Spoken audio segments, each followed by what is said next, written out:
Estamos aqui na viagem técnica internacional no último dia, no encerramento da viagem, que contou com a participação de 40 participantes entre empresários e indústrias, prestadores de serviço da cadeia de abastecimento. Agora eu vou conversar com o professor Nelson Barrizelli e com José do Egito, que é presidente da ABAD. Saber um pouquinho dele, das impressões, de como é que foi a viagem.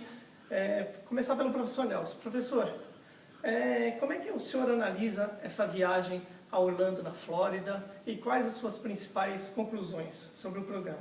Bem, nós fizemos aquilo que nós chamamos desde o início de uma viagem diferente, né? E acho que realmente foi diferente, porque ela saiu do normal das VTIs anteriores. Nós tivemos um período onde professores da Universidade da Flórida estiveram conosco, tivemos várias apresentações, tivemos um dia de aulas, e depois fizemos visitas para poder entender com mais clareza alguns dos conceitos que foram emitidos. Eu acho que o grupo que esteve aqui saiu com um bom conjunto de informações. E um conjunto de informações que vai ser útil para a vida deles se eles aplicarem.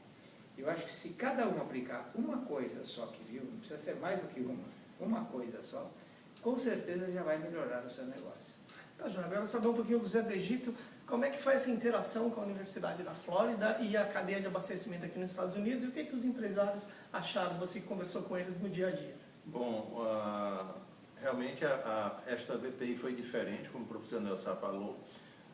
Nós tivemos pouco tempo de organização, mas como o objetivo era esse, de ter um pouco de conhecimento técnico, teórico, e ver na prática, a coisa funcionou bem, graças a toda a estrutura que a ABAD tem por trás disso, né? O departamento de eventos, o Oscar junto com a Leila, fazendo a coisa acontecer, né?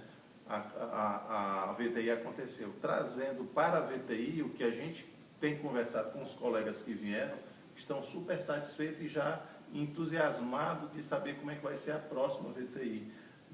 No fechamento do dia de hoje, nós todos somos diplomados, né? Então cada um recebeu um diploma da universidade. Isso aqui também contribuiu para a animação, para a empolgação e da seriedade, que é como foi conduzido toda essa VTI. Agora, professor Nelson, o senhor falou da questão dos desafios.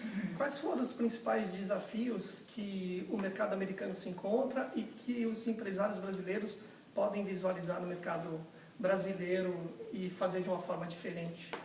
Eu ouvi uma conversa entre o professor Steven e uma outra pessoa que esteve conosco, o senhor Chip Lane, que falou sobre brokers e falou sobre gerenciamento de categorias. E quando foi mostrado a ele como o Brasil opera nesse momento, ele comentou com o professor Steven dizendo, isso daqui é uma situação na qual os Estados Unidos estavam há 30, 40 anos atrás. E é efetivamente isso que está acontecendo. Então nós tivemos a oportunidade de entender com mais clareza como o atacado funciona hoje aqui nos Estados Unidos. Existe um número muito limitado de atacados. Os grandes atacadistas que ainda aparecem estão ligados a varejistas. Existe, por exemplo, a Cisco, que é uma companhia aberta com mais de 40 bilhões de faturamento, mas que opera exclusivamente na área de food service. Tivemos a oportunidade de visitar o Shane Brothers hoje, uma empresa que opera na região da Flórida e abastece exclusivamente pequenos varejistas da região da Flórida e fatura $1 bilhão por ano. Então esse é um retrato, mais ou menos, da economia americana hoje na área mercearil. Os grandes ocuparam os espaços. O Walmart foi muito citado, porque o Walmart é quem mais destruiu negócios nos Estados Unidos. E na medida em que estas grandes organizações foram crescendo, então o pequeno varejo foi desaparecendo.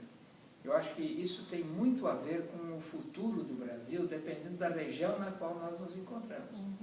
Em algumas regiões, as lojas de vizinhança das grandes organizações vão ocupar os espaços. Em outras regiões, ainda vão ficar muitos anos no mesmo modelo em que nós estamos. Mas eu acho que é muito bom o atacado entender os desafios que ele tem pela frente.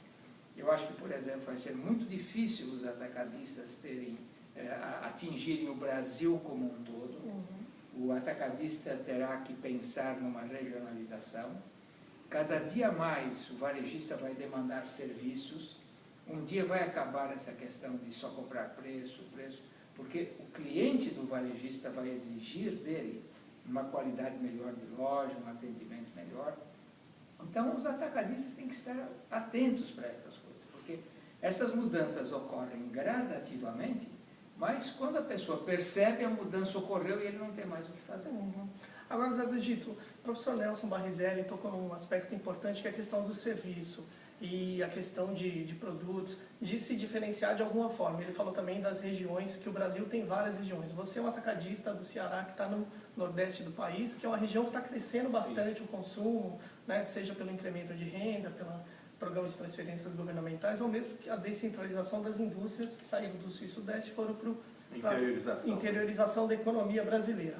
Agora sim, também vimos umas questões da universidade que os varejistas e os atacadistas, as empresas que fazem sucesso aqui, elas usam superlativo, ou seja, ou elas oferecem bom preço, produtos com melhor qualidade, melhor serviço. Você, na sua opinião, esse é o caminho também na sua região e em todo o Brasil? Com certeza, você tem que focar no que você quer fazer, você tem que se especializar em alguma coisa, né? Você tem que ser bom em algo e explorar isso, que é o que o nosso cliente quer. É como o professor Nelson, vai chegar um momento, e já está chegando esse momento, que o nosso cliente está começando a perceber isso. Ele está valorizando mais um pouco o que a gente tem a oferecer com serviço, com o que a gente entende, né? Então não é só a questão do preço, realmente o serviço está pegando também. Agora, professor, o senhor acha que o varejista, o pequeno e o médio varejista brasileiro está preparado para essa mudança de cultura ou não? Isso demanda tempo, é um trabalho que tem que ser feito aos poucos? Eu acho que depende. Você tem varejistas que estão percebendo e estão tratando de fazer relacionamentos adequados, etc., para melhorar o seu ambiente. Ambiente de loja, sortimento, o próprio serviço da loja para o cliente. E existem varejistas que, infelizmente, vão desaparecer. Não porque o desaparecimento seja um determinismo, é porque eles vivem no passado. Eles não conseguem perceber que o mundo está mudando e que o mundo deles está mudando. Aqui nos Estados Unidos, por exemplo, nós vimos durante uma das apresentações que as grandes organizações já estão trabalhando com 8 modelos diferentes de loja. Porque existem 8 modelos de consumidores diferentes. Tem consumidor que quer exclusivamente serviço e tem consumidor que quer preço. Então, a mesma organização tem uma loja com alto nível de serviço, com sortimento adequado, com produtos prontos e semi-prontos, e tem uma loja de desconto na outra ponta, onde ela vende só preço. Então, a questão fundamental é que nós ainda não descobrimos que existem segmentos diferentes e que esses segmentos merecem tratamentos diferentes.